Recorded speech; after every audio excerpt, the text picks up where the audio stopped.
problème à Madrid, c'est jamais fini. Juste avant l'entraînement aujourd'hui, une discussion entre Vinicius et Arbeloa a été entendue. Un Joga Vomito qui avait l'air de très bonne humeur en discussion avec Mbappé qui lui sera en conférence de presse aujourd'hui. Et juste avant de continuer la vidéo, si toi aussi t'as déjà pleuré devant un match de Madrid, n'hésite pas à t'abonner, c'est reparti. Vinicius qui dit, nous devons fixer une limite de temps et imposer des amendes. À qui? On ne sait pas. Arbeloa lui répond, il y a beaucoup de bonnes clauses et je veux des amendes. Vini continue sur la même lancée, pour moi les amendes sont meilleures. Et Arbeloa dans son rôle de suceur lui répond, vous êtes le chef, nous devons infliger des amendes aux gens. Il parle de qui, il parle de quoi, on ne sait pas. Discussion comme ça alors que c'est lui qui a pas le niveau sur le terrain et qui se fait siffler par tout le Bernabeu. En mode là, si je comprends bien, ça va mettre des amendes aux autres joueurs parce que Vinicius et Arbeloa ils le veulent. Après on va me dire c'est que Mobutu le problème du collectif du Real Madrid, les gars, commencez à vous réveiller. Il sera en conférence de presse avec Arbeloa parce qu'il joue son club formateur, son équipe de cœur, l'AS Monaco. Et ça faisait longtemps, on sait que le Kicks en conférence de presse c'est toujours des masterclass. Le retour de Rodrigo Goes, le vrai Joga Bonito, le meilleur brésilien de cet effectif. Il est de retour mais toujours pas de Trent, ni de Rudiger, ni Militao, ni Brahim, ni Ferland Mendy. La défense elle est complètement éclatée. On se retrouve pour la conf de presse du Kicks avec Arbeloa, sinon c'était votre gars Silas pour un nouveau banger. Pendant que Brahim Diaz se battait contre la corruption du Maroc devant les yeux du monde entier, les enfants de Negreira s'inclinent contre la Sociedad et encore une fois ils nous parlent d'arbitrage. Ils pensaient déjà qu'ils avaient remporté la Liga mais le Kicks il n'est jamais bien loin. Ça fait quelques semaines qu'ils arrêtent pas de se moquer de nous. Et pourtant ils arrivent même pas à battre la Sociedad. Aujourd'hui on se retrouve à 1 point derrière eux. Et encore une fois Ikefu il m'a pas déçu les gars. Lamine. Une défense qui est effrayante, pensez même pas que vous allez créer une surprise en Ligue des Champions cette année. Sauvés depuis plusieurs matchs par leur gardien démoniaque, aujourd'hui ça n'a pas suffi. Et pourtant malgré leur défaite, je doute vraiment du fait qu'on puisse leur passer devant. On a quand même galéré contre les 20 19e au Bernabeu les gars, c'est chaud. On est vraiment juste à 1 point derrière eux les gars, carrément même moi je me demande comment c'est possible. L'année dernière déjà il y avait eu des polémiques parce qu'ils avaient perdu contre la Sociedad à l'extérieur. Encore une fois cette année ça ne passe pas, le gardien il a été monstrueux et ça ressort quoi? L'arbitrage. Pour vous dire la vérité, j'ai pas vraiment regardé le match en détail parce que je regardais la finale de la CAN. Malgré tout, ça reste une belle opération. La soirée, elle est magnifique. Le Sénégal s'impose ce soir et le Barça qui perd. Je suis complètement KO. J'ai une longue journée. La soirée se finit bien. Sinon, c'était votre gars Silas pour un nouveau banger.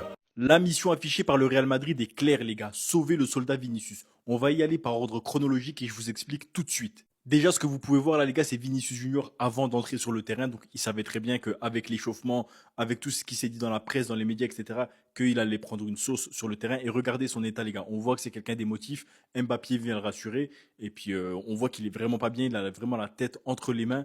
On comprend que là, il sait qu'il va subir quelque chose. Sur le terrain, les gars, pas de surprise. Les joueurs sont hués. Vinicius est pour moi le joueur le plus hué avec Bellingham. Mais je mettrai quand même Vinicius devant parce qu'à chaque toucher de balle, vraiment, ça lui aide beaucoup. Vinicius n'est pas bien du tout pendant le match. On le voit sur son visage, on le voit dans son jeu, on le voit dans ses expressions pendant que ses coéquipiers se régalent. Puis Mbappé demande au public d'arrêter de siffler Vinicius. Il demande des gars d'arrêter au moment, je sais pas si c'est avant son but, après son but, mais bref, à un moment, quand le public sifflait Vinicius, Mbappé s'est arrêté. Il a dit d'arrêter parce que vraiment, pour lui, c'était trop. Et à la fin du match, les gars, Vinicius est rentré directement au vestiaire après le coup de sifflet final. Il n'a pas fait le tour du stade, il n'a pas traîné, il est rentré directement au vestiaire. On le voit, hein, pendant que ses coéquipiers, eux, se dirigent vers le terrain pour célébrer la victoire entre eux, ou bien pour aller vers les supporters, je ne sais pas vraiment ce qu'ils sont allés faire. Vinicius, lui, directement, hop, vestiaire. Je pense qu'il était vraiment pas bien à ce moment-là. Derrière, en conférence de presse, Arbeloa prend la défense de Vinicius Junior. Encore une fois, je demande à beaucoup de joueurs du Real Madrid de donner beaucoup plus le ballon à Vinicius. Et après, l'encens, c'est le meilleur joueur de la planète, etc. Vinicius porte l'équipe vers le haut, blablabla. Tout ça, les gars, c'est pour rassurer Vinicius parce qu'il doit vraiment être dans une phase compliquée. Suite à quoi, certains médias aussi essayent vraiment de sauver l'image de Vinicius en montrant des images de fans qui le soutiennent, des fans qui ont arrêté Vinicius en disant on est avec toi jusqu'à la fin, tu es le meilleur, on n'oubliera jamais ce que tu as fait pour le club, tu reviendras plus fort. D'ailleurs, Vinicius s'est arrêté quelques secondes avec eux pour discuter. Tout ça nous montre à quel point le club est en train de tout mettre en place pour sauver l'image de Vinicius Junior, que ce soit le club, que ce soit les joueurs, le coach, les médias, tout est en train de se mettre en place pour sauver son image. Et très honnêtement, quand j'ai vu ces images, moi personnellement, ça m'a fait de la peine, bien sûr pour Vinicius, mais je ne regrette pas du tout ce que le Bernabeu lui a fait subir avec les sifflets parce que c'est mérité. C'est une réalité, les gars. Riles, il a dit dans une vidéo, c'est comme quand tu as un enfant, tu le grondes, ça te fait mal au cœur, mais c'est mérité, c'est pour lui apprendre la leçon. Ben, j'espère que ça va être pareil pour Vinicius Junior. Parce que bien sûr, je pourrais tenir le même discours pour Bellingham, même s'il a l'air quand même moins affecté. Mais moi, les gars, vraiment, c'est ce Vini et ce Bellingham que je veux. C'est des gars, en fait, ils se battent pour le club et à la fin, ils sont fiers de ce qu'ils ont accompli. C'est pas des gars, ils nagent à contre-courant, ils rament à contre-courant des idées du club ou des idées du coach. C'est eux que je veux, vraiment. Et je vais même pas me moquer du Barça, les gars, parce qu'en vrai, ils perdent 2-1. Mais je vais pas me moquer d'un club qui, en ce moment, joue mieux que nous et mieux que nous, ne traverse pas la crise que le Real traverse. Donc, honnêtement, je vais juste analyser le match tranquillement. Le Barça a perdu, oui, je vais pas me moquer, mais on stream, on est content, ok, y a pas de souci. Maintenant, on peut dire la vérité, les gars. Ils perdent sur un hors-jeu de la Yamal. Regardez le hors-jeu.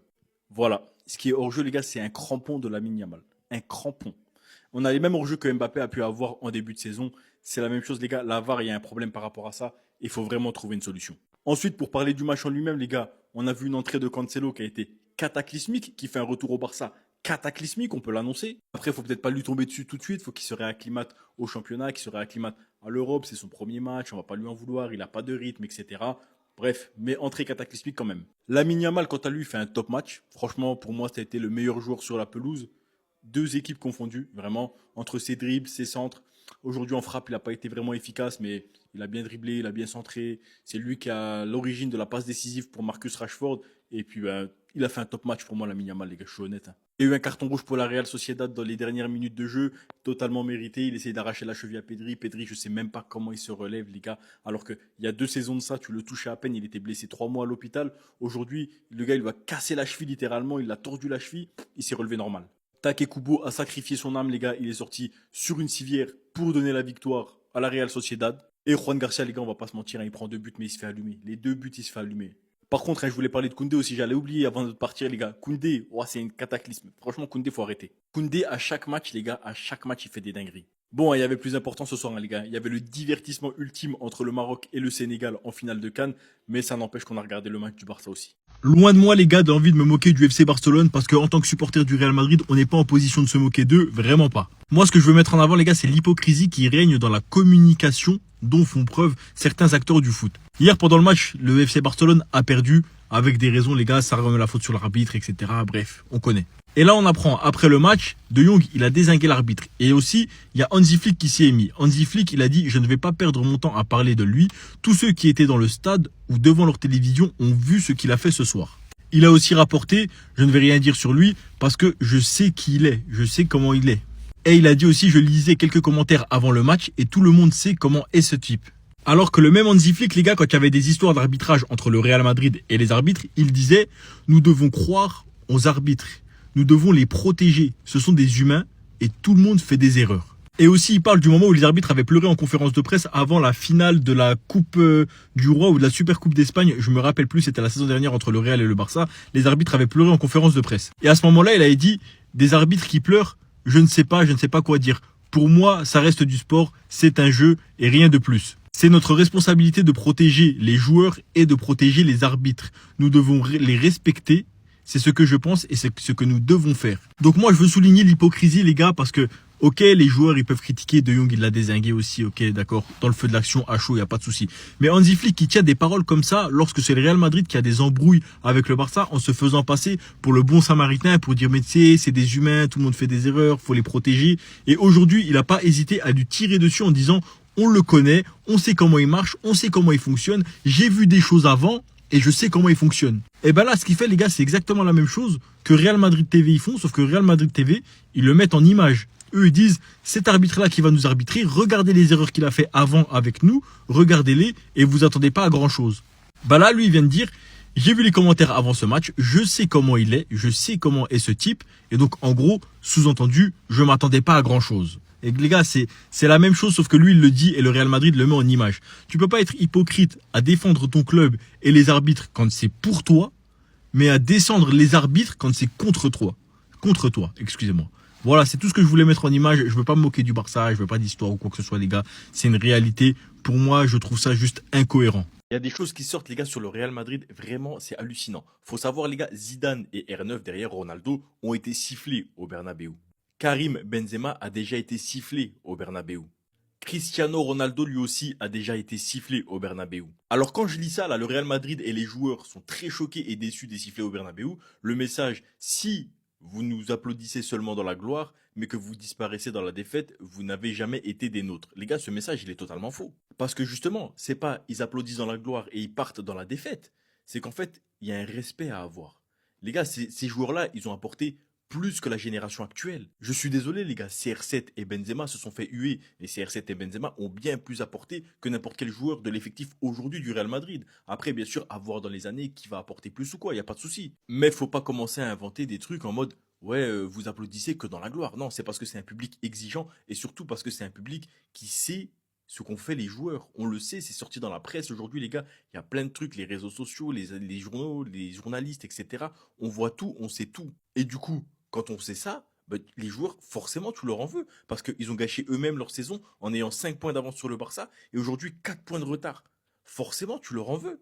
Tout ça pour des histoires d'ego, pour des histoires de travail, pour des histoires de vidéos à l'entraînement, pour des choses comme ça. Alors moi, je le dis sincèrement, si ces joueurs-là derrière ont été sifflés, la génération actuelle aussi mérite d'être sifflée, et le Bernabeu ne doit pas être plus laxiste avec la génération d'aujourd'hui qu'avec les plus anciens. C'est une réalité. Et de plus, on peut voir qu'ils ne sont pas en train de siffler pour la défaite, mais ils sont en train de siffler pour la manière de la défaite. Parce que oui, il y a eu des saisons blanches du Real Madrid auparavant, et il n'y a pas eu de sifflet à ce moment-là, il n'y a pas eu de mouchoir blanc, il n'y a pas eu tout ce cinéma. Aujourd'hui, c'est par rapport à la crise que traverse le club, et surtout par rapport aux raisons de cette crise qui sont juste ridicules. Vinicius Junior a pris une très grosse décision après avoir été sifflé par les supporters du Real Madrid. Écoute bien, je t'explique tout ça.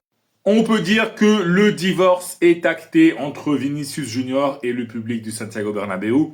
Il a été sifflé face à Levante.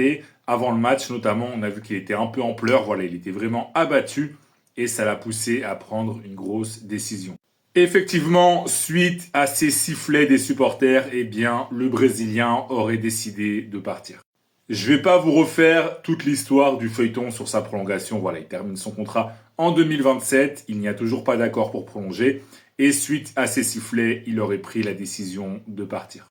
Je vous mets la source. Voilà, c'est le journal Sport. Alors c'est vrai que c'est un média qui est quand même plutôt pro-Barça, mais le journaliste qui a signé l'article est plutôt fiable et c'est quelqu'un d'assez sérieux. Et de toute façon, le fait qu'il ne prolonge toujours pas au Real Madrid après des mois, voire même des années de négociations, je pense aussi que ça va dans ce sens d'un départ. Donc voilà, si t'es fan du Real Madrid, attends-toi à ce qu'il y ait une vente de Vinicius Junior l'été prochain. Et de toute façon, l'autre jour, j'avais déjà fait une vidéo pour expliquer que Pérez, eh bien, il avait notamment mis le Brésilien sur le marché parce qu'il en avait un peu marre de lui.